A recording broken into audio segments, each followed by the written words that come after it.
માવડી ભેડી રહીને ભવ તારજે સદાય તારા સોના હોમું રાખજે હે બીજે જાવું ના પડે જો તું બેઠી હોય હાજર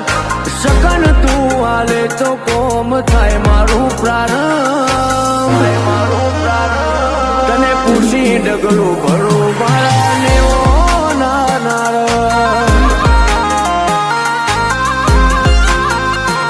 તને પૂછી ડગલું ભરું ગોળની પરમો મારો